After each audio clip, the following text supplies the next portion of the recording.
ராமர் லங்கைக்கு வந்ததுக்கப்புறம் கடைசி நேரத்தில் அங்கதனை தூதுக்கு அனுப்புகிறார். இப்போயாவது சண்டை வேணுமா வேணாமா நிறுத்தலாமான்னு கேட்டு அனுப்புகிறார் அங்கதனை தூதுக்கு. அப்போது நான் யார் தெரியுமா அப்படின்னு ராவணன் அங்கதனை பார்த்து கேட்டுறான். அப்போது அங்கதன் சொல்கிறான், எனக்கு 2 ராவணனை தெரியும், அந்த 2 ராவணனில் நீ யாருன்னு சொல்லு அப்படின்னு அங்கதன் கேட்குறான்.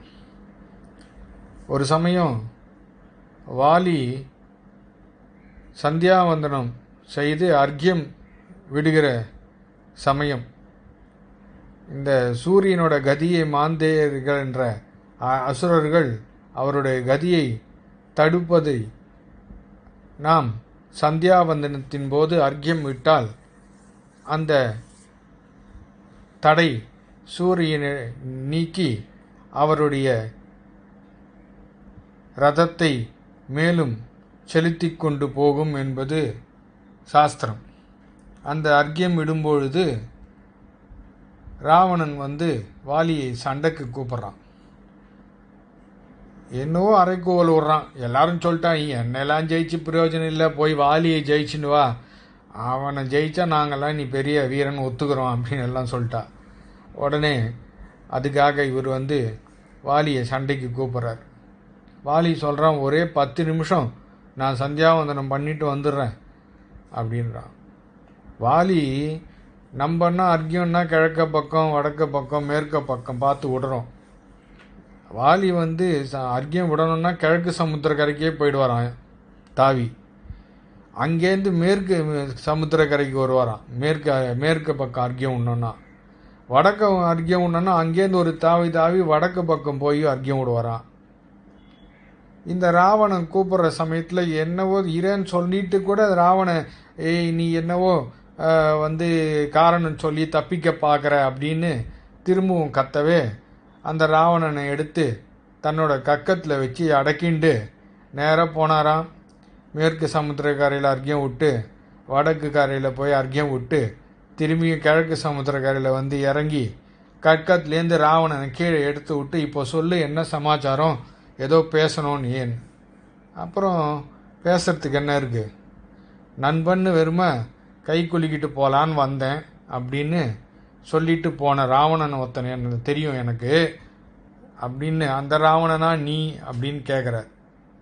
சரி, இல்லை, பாகிஷ்மதி பட்டணத்தில் நர்மத கரையில் கார்த்தவீரியார்ஜுனன் தன்னுடைய 1000 கைனால் அந்த ஜலத்தையே அணை கட்டி நிறுத்தி அதில் சிவலிங்கம் அடிச்சின்னு போகும்போது நீ ஒரு ராவணன் கார்த்தவீரியார்ஜுனனோட சண்டைக்கு போக அவன் அந்த ராவணன் ஒரு பூச்சி ஆட்டம் கழுத்தில் தொங்க விட்டு தன்னோட பாகிஷ்மதி பட்டணம் ஊர் எல்லையில் அந்த பூச்சி மாதிரி கட்டி எல்லாரும் வேடிக்கை பாருன்னு சொன்னானே, அந்த ராவணன் எனக்கு தெரியும், அவனா நீ எனக்கு தெரியாது அப்படின்னு அங்கதன் சொல்ல ராவணனுக்கு அந்த 8 ஜான் உடம்பு 2 ஜானாக குறுகி போச்சான்.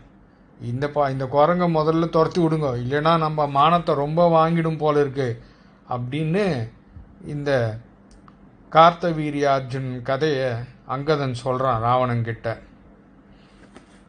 அப்படியாப்பட்ட கார்த்தவீரியார்ஜுனனுடைய 1000 கையையும் செதைச்சி பரசுராமன் தன் கோடாலியால் செதைச்சி அந்த காமதேனு பசுவை மீட்டிண்டு ஆசிரமத்துக்கு வந்துடுறார். ஆனால் பரசுராமர் ஒரு சமயம் இல்லாத பொழுது கார்த்தவீரியனுடைய பசங்க எல்லாரும் ஜமதக்னியே கொன்னுடுறா. உடனே பரசுராமனுக்கு மிகவும் கோபம் இந்த 21 தலைமுறையில் இருக்கிற அத்தனை சர்வ சத்திரிகளையும் அழிச்சிடுறேன் அப்படின்னு சொல்லி கோபத்தில் எல்லா சத்திரிகளையும் அழித்து அவர்களுடைய இரத்தத்தினாலேயே திலதர்ப்பணம் பண்ணாருன்னு இந்த பரசுராமர் சரித்திரம். இப்படிப்பட்ட கோபக்காரரான பரசுராமரைத்தான் ராமர் அடக்கினார் என்று சரித்திரம். இப்போது விஷ்ணுவே ஒரே அவதாரமாக இருக்கிற இடத்துல ஒருத்தர் எப்படி இன்னொருத்தர் தோத்துற முடியும் அப்படின்னு சில பேருக்கு பசங்களுக்கெல்லாம் இந்த சந்தேகம் வரும்.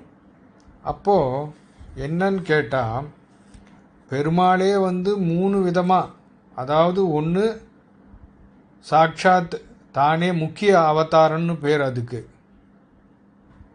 மத்ஸ்யம், கூர்மம், வராகம், நாரசிம்மம், ராமர், கிருஷ்ணர்,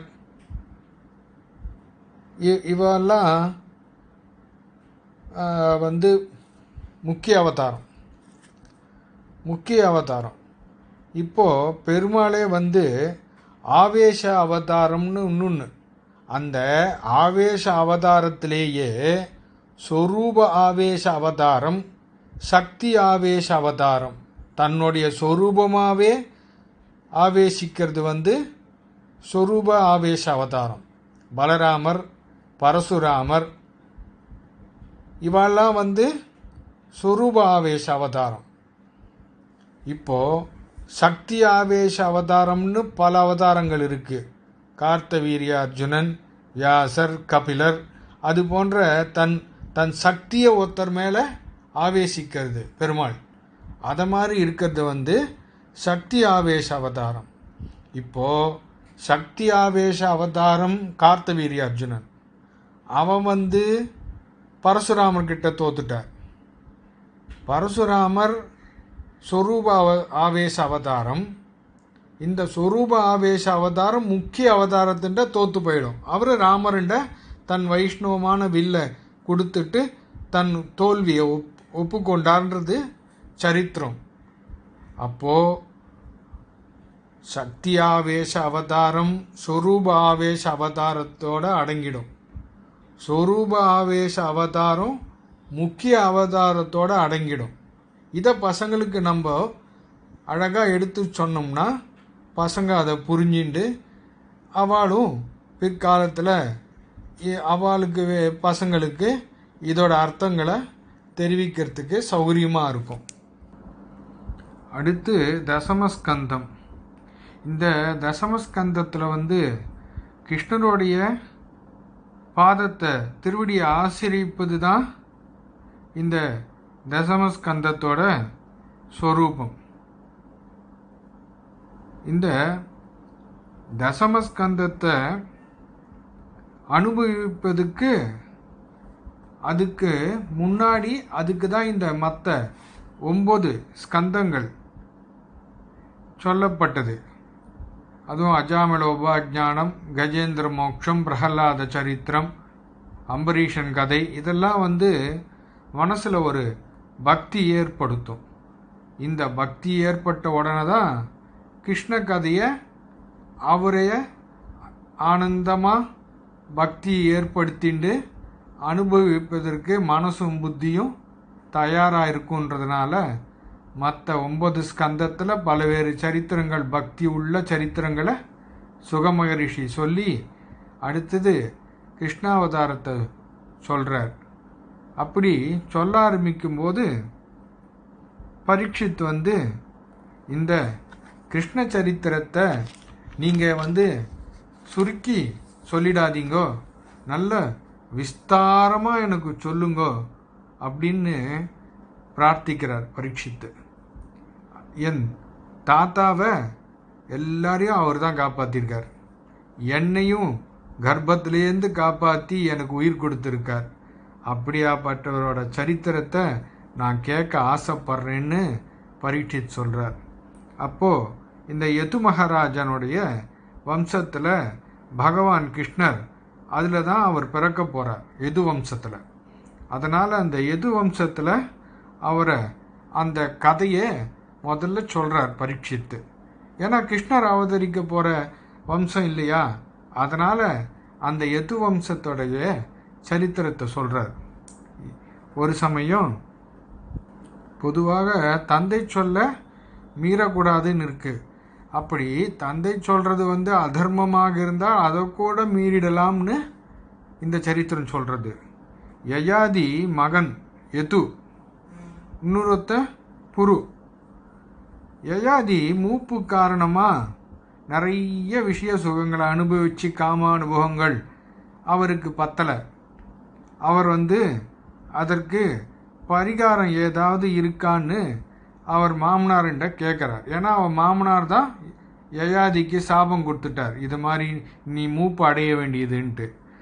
அதற்கு பரிகாரம் ஏதும் இருக்கான்ட்டு யயாதி கேட்க, யாராவது ஒருத்தர் நல்ல இளமையாக இருக்கிறவா அவளுடைய இளமையை உனக்கு கொடுத்துட்டா நீ அந்த இளமையை வச்சுண்டு காமானுபவத்தை விஷய சுகங்களை அனுபவிக்கலான்னு சொல்லவே அவர் தன் மகனான யதுவிடம் பிரார்த்திக்கிறார், உன்னுடைய இளமையை எனக்கு கொடுத்து விடுன்னு.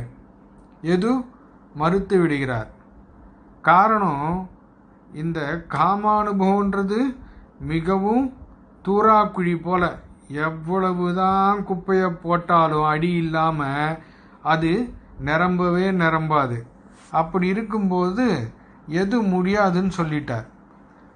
அவருக்கு என்னடா தகப்பனாருக்கு இவ்வளவு வயசாகியும் ஒரு வைராக்கியம் வரலையே, அதில் வைராக்கியம் வர வேண்டும் அப்படின்னு தான் அவர் அப்படி மறுத்தார். தன் இளமையை கொடுக்க மாட்டேன்ட்டார். அதுவும் தன் இளமையை வச்சுட்டு தன் தாயாரிடமே விஷய சுகங்களை அனுபவிக்க போகிறார் யயாதி. அதனாலேயே எது தரவில்லை. எதுக்கு ராஜ்யம் கிடையாது என்று புருவுக்கு அவன் தந்தைக்கு தன் இளமையை கொடுத்து விட்டதால் புருக்கு ராஜ்யத்தை கொடுத்து விட்டார். பரம்பரை ராஜ்யம் யயாதிக்கு இல்லாமல் புருவுக்கு சென்று விட்டது. புரு வம்சத்தில்தான் பாண்டவர்கள் வரப்போகிறார்கள். எது வம்சத்தில் கிருஷ்ணர் ஜனிக்கப் போகிறார். புரு சரித்திரத்தை பரீட்சித்து ரசிக்கல, எதுவோட சரித்திரத்தை மிகவும் ரசித்தான். பரீட்சித் ஒரு சாரகிராகி. அவர் எந்த ஒரு சாரத்தையும் டக்குன்னு கிரகிச்சின்றுவார். இந்த சுக மகரிஷி சொன்னதையும் மிகவும் எளிதாக அந்த சாரத்தை பரீட்சித்து புரிந்து கொண்டான். யதோஷ்ச தர்மசீலஸ்ய, யது வம்சத்தில் தோன்றிய கிருஷ்ணர் கதையை விஸ்தாரமாக சொல்லும் என்று இடம் பரீட்சித்து பிரார்த்தித்து கொண்டார். சுகரும் சொல்லத் தொடங்கினார். ராதே கிருஷ்ணா.